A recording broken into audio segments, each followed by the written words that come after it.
My name is Charla Marie Bailey, and I'll be your host for the SPNN Forum.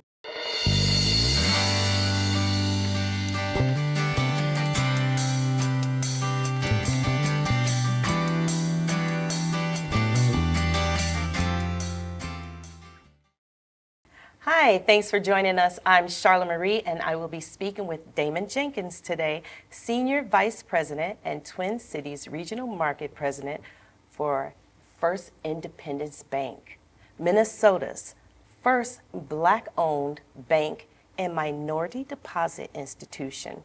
We'll talk about closing the financial gap and investing in your community. Damon, thank you for joining us today. Absolutely.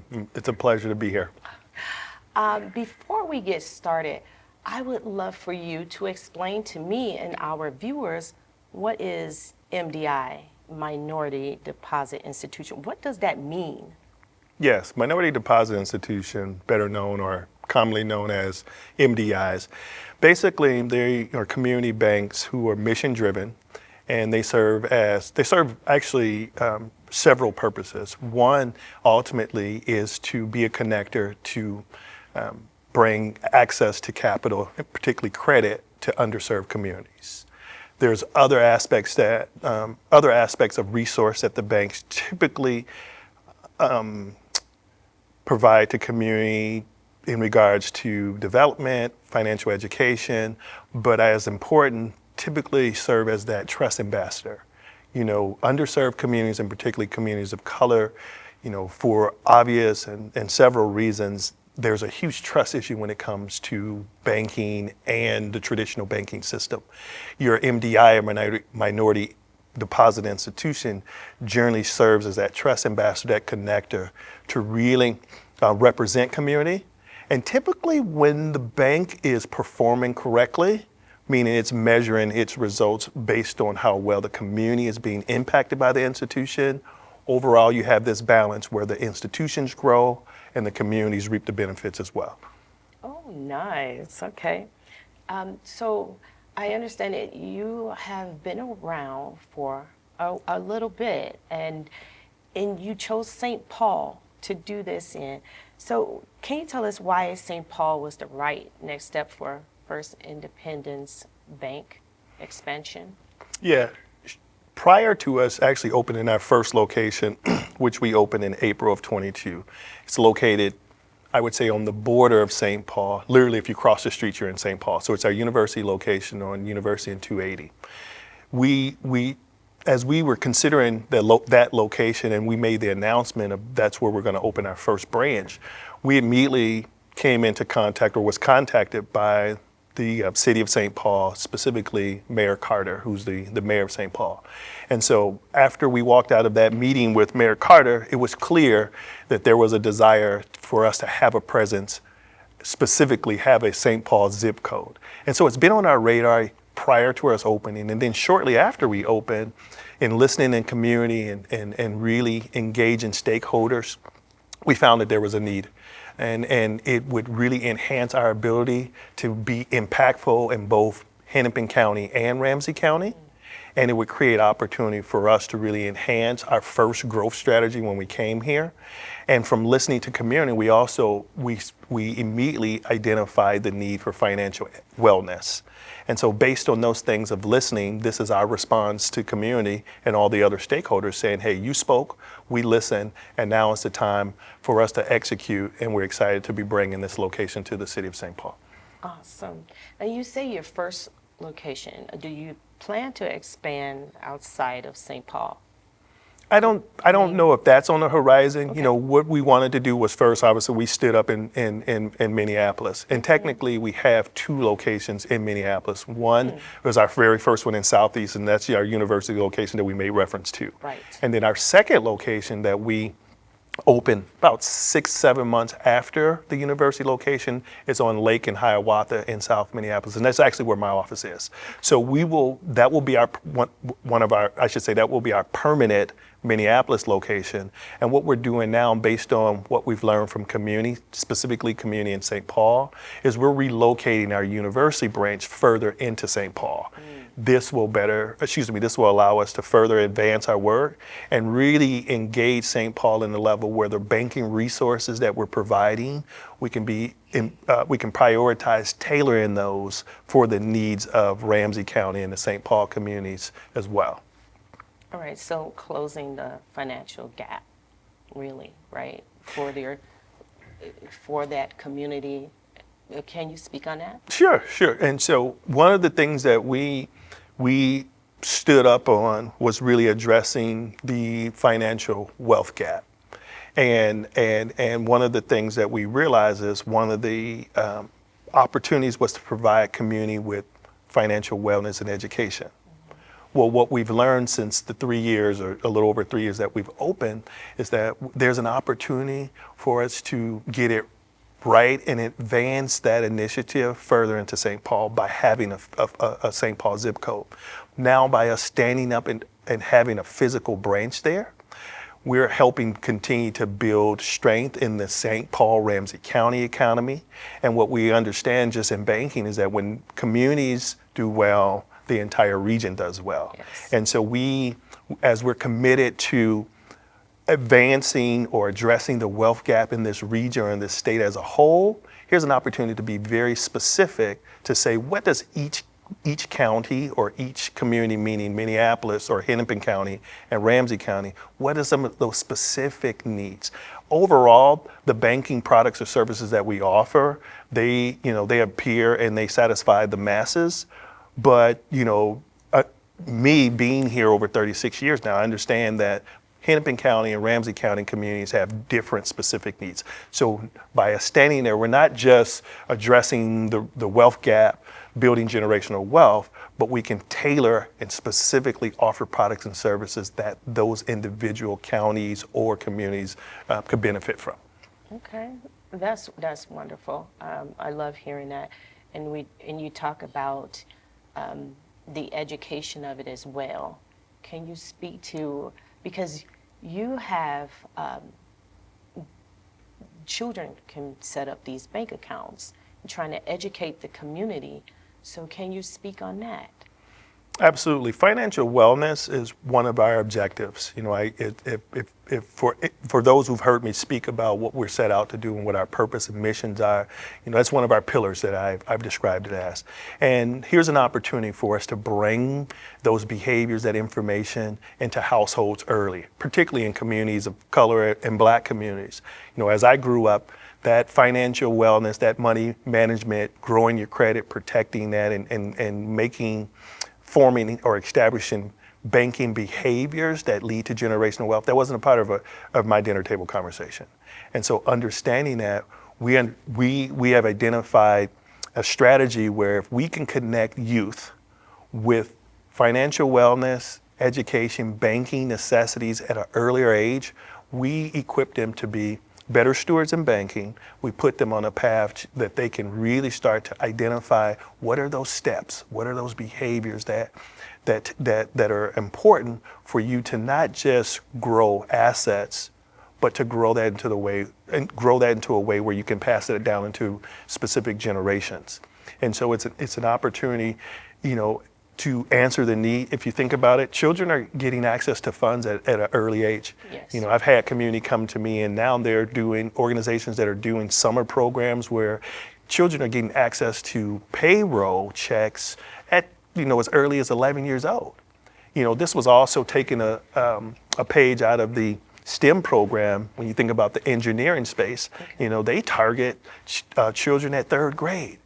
And so here's an opportunity for us to meet individuals where they're at an early age and ensure that the opportunities that other communities have, and particularly white communities, that we can provide that for communities of color, in this case particularly specifically Black communities, where you have the knowledge, skills, and abilities to not just be good at banking, but to manage your money, be a good steward of your funds, which long-term grows into assets which you typically can turn that into some type of generational wealth.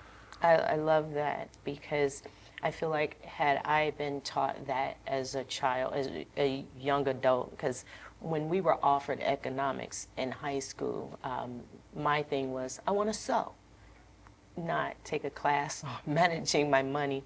And I wish I had, and we all love to spend money, but we need to learn how to budget our money. So learning that at an earlier age is beneficial.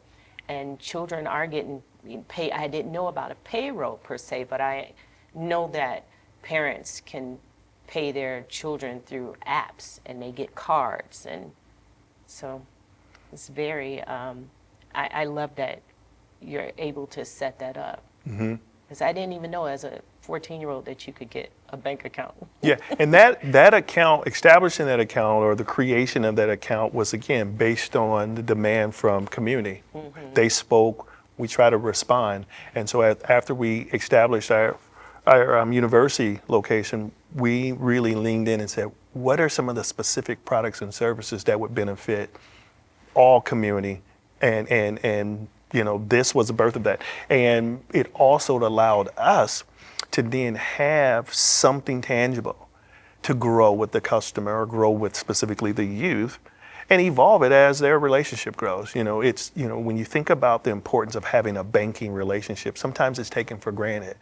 You know, there was a study that was recently rolled out that we learned that customers who have what we call a traditional banking relationship, and that's just with a traditional bank or a credit union, and they're not paying fees, check cashing fees. They get themselves to a point where they can borrow and get approved for loans through banking, and they're not doing payday lending and all these other things. You could give them $40,000 back over their working career without them doing anything but having a banking relationship. Now, I'm a banker. So I go a step further with this and I go, okay, well, what if they took that same $40,000 and put it in some type of investment, savings, interest earning vehicle or something to that matter? Get this number, over $300,000 that you've created in wealth from that $40,000 investment over, say, a 30 to 50 year run. And that's just that person working the same job that they've been working now or they've been working in the past 20, 30 years. And so it's so significant that, in particularly communities of color, our community know that there are resources, there are banking relationships where they could have specific direct benefit. So that drives a lot of the importance of us meeting people where they're at, being very intentional about underserved communities, and being that connector and getting them what I would describe as the plays to the playbook in capitalism so they can be better stewards of their funds, understand those opportunities, and that directly puts them on the path to build generational wealth. Thank you. Thank you. And then your bank also focuses on home ownership, small business investments, the literacy we spoke about. You've got 3 pillars that work together in this practice.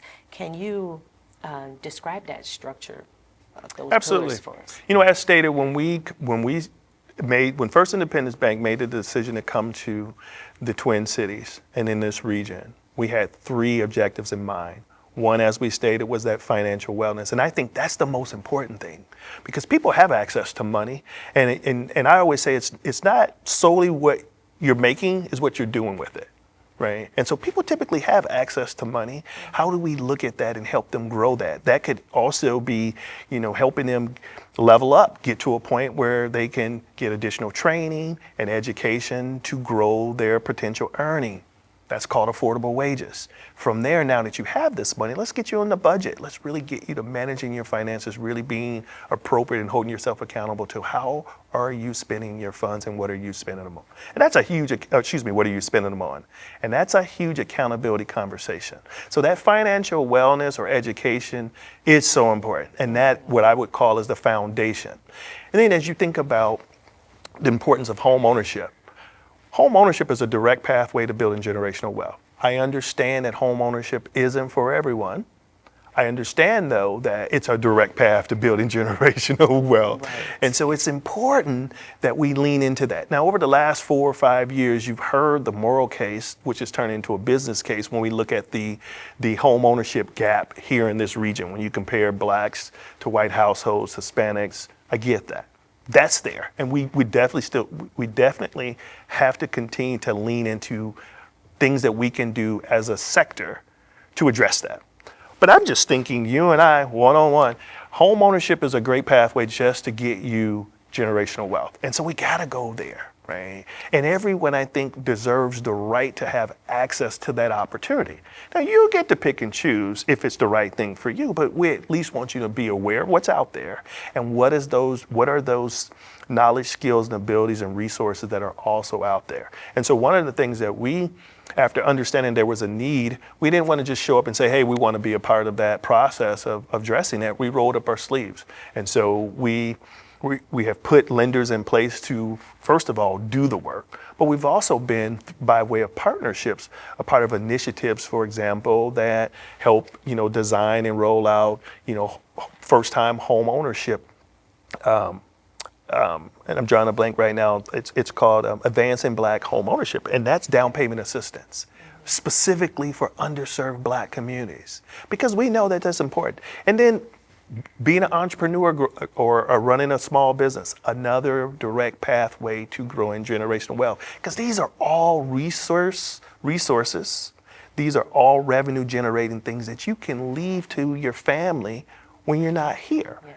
And so we have several businesses, Black businesses, business owners of color in this region that have poured their sweat, their livelihood, their own resources to launching their business and trying to sustain. There's an opportunity for us to come alongside of them, listen, identify where's their need, and be appropriate with the resources. That's access to capital, but that's also those wraparound resources of technical assistance so they can grow and scale.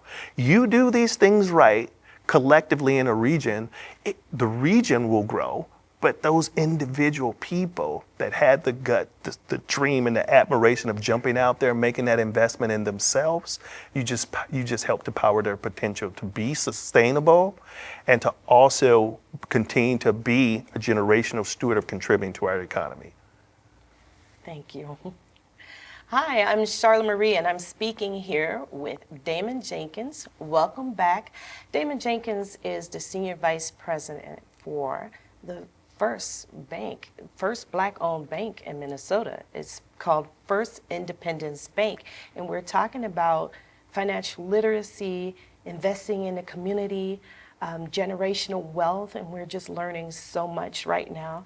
And before I get to more of my questions, can you tell me, if I wanted to open up a bank account today, you can be as young as 14 years old to open up a bank account here at First Independence Bank.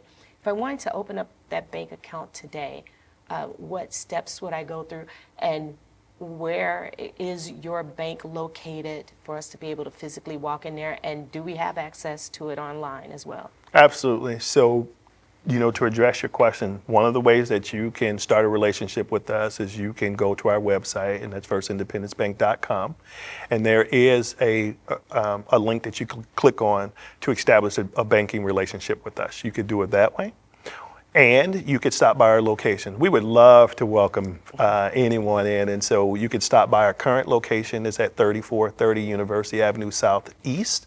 That's actually the branch that will be relocating to 627 West University Avenue by the end of this year, first of the year, somewhere around there. And then my office, which I would love the opportunity to shake hands and greet people and welcome you to the FIB family. And that address is 2217 East Lake Street, and our Lake Street office is open Monday through Friday, 9 to 5, and our university office is open Monday through Friday, 9 to 5, and then on Saturdays from 9:30 to 1. Okay, love those Saturday hours as well. Have you faced any challenges in the community? As being the first Black bank here in Minnesota? I think being the first is going to always pose some challenges because you're the first. And so I think just growing and ensuring that the bank is sustainable, but also measuring our success on the community impact, that's going to be an ongoing challenge because of a lot of the things that we've talked about prior. You still have communities that don't really trust banks, and so people opt out, and that works against engagement. When we started, we established the bank during 2 pandemics. Right. The first was COVID-19. The second was the murder of George Floyd in the aftermath. And so we've been rowing upstream since then. And then 1 year later in 2023, there was the whole issues with 2 banks that failed, Signature Bank and Silicon Valley. And so we've built some muscle of rowing in some challenging and some turbulent waters. And so that's been challenging. I think getting community to understand that we're Black owned but not Black only poses some challenges, right? Because we're being very intentional about us and communities of color, but we're still a community bank. We're still looking to be a regional bank for all community, for all folks. So I think just messaging and balancing that, eliminating some of that confusion for people that don't look like us maybe, that's going to be some ongoing challenges, but I don't really look at the challenge as something negative. It just creates the opportunity. It creates opportunity for us to lean in, listen, and learn how do we overcome that. But it also puts the ownership on us to ensure that we're activating on what we're learning and the feedback that we're receiving from community. And then I think the other challenge when you're trying to do something so big is understanding that for lack of better words, Rome wasn't built overnight, right? And so what we're trying to do is we're trying to create long-term systemic change. Well, that's not going to happen in 3 years. That may not happen in 5 years. Now, hopefully it don't happen in the 55 years that we've been around, but we also understood that we're part of a long haul play. This is definitely a marathon and not a sprint. And so even absorbing and recognizing what we would describe as challenges, we understand that we've got a lot to be proud about the short period of time that we've been here. And there are absolutely things that are going to come down the road while we go down this path that we're going to have to adjust and maneuver. But we're committed to staying in this space for the overall purpose of powering the potential and putting people on that pathway to build wealth. Okay, so that's your goal for the next. You're in it for the long run. I love that. I would love to see First Independence Bank around for long term, and I would love to visit the couple of locations that you have. I would love to see it grow as well. I feel like that's something that you may want to see as well. Am I right in saying that? Absolutely. Personally, it's important for this bank to be successful in this market because I understand what it has already been to our community and the banking community. We have been fortunate to be a part of this banking ecosystem that's really working together to say, how do we think different? How do we act different as institutions, regardless of our size, to really power the potential and bring change, systemic change to our region. The other part of it is when I think about specifically our community of Blacks, we have been underserved when it comes to this banking space. And it's the bank and my goal to get us better at capitalism. If I can help you manage your money, understand the game that we're at and be good at it, and then also identify or be a connector to the resources that are out there to help you grow, then I'm doing my job in running this bank, and the bank is doing its job in being here. We know that there's going to be some things, because we're still a bank, there's going to be some things that are going to be beyond our reach.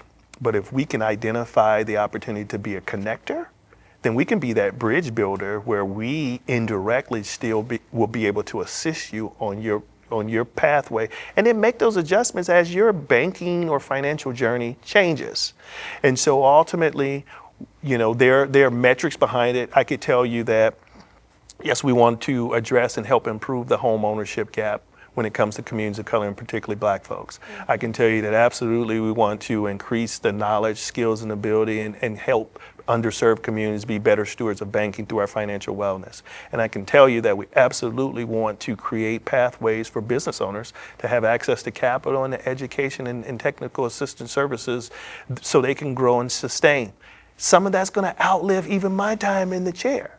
But what we have found is through partnerships in this ecosystem that we are helping to create and participate in, we're seeing the work happen. We're seeing individual customers, whether it's our internal or our external customers, benefit from our products and services. I have employees and customers that have taken advantage of, for example, our financial wellness and our credit repair and money management resources, and they're they're on the pathway now, or going through the process of, seeing if they can qualify for homes and improving their credit.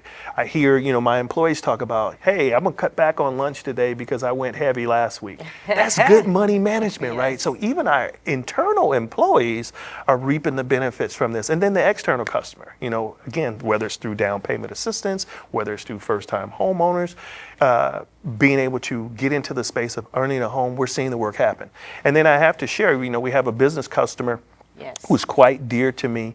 I told him every time I talk about what we're doing, that I'm going to tell his story, and he's going to, get the free pub too. But, Levels is an apparel store in the Mall of America. And this was a gentleman that started and grassrooted this business he had started the business prior to George Floyd's murder. And shortly after George Floyd's murder, his business was one that got vandalized and burned down.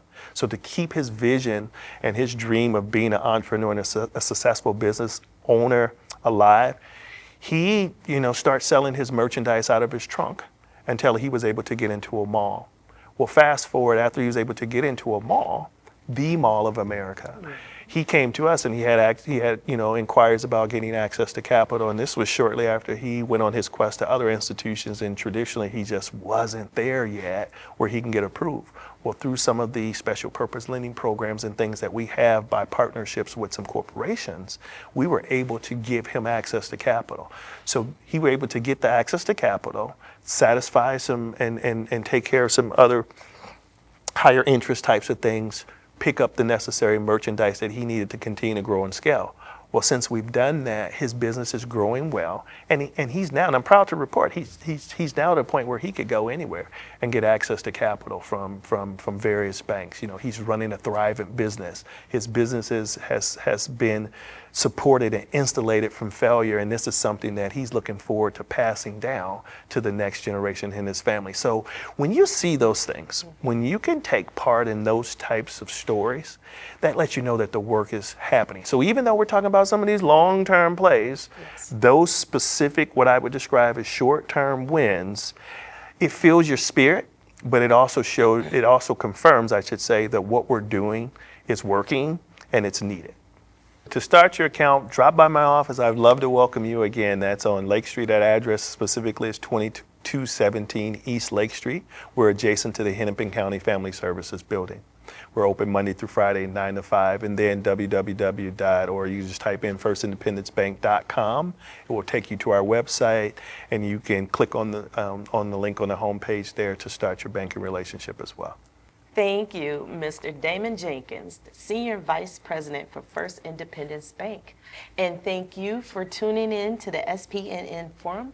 I'm Charla Marie Bailey, and I was your host. Thank you.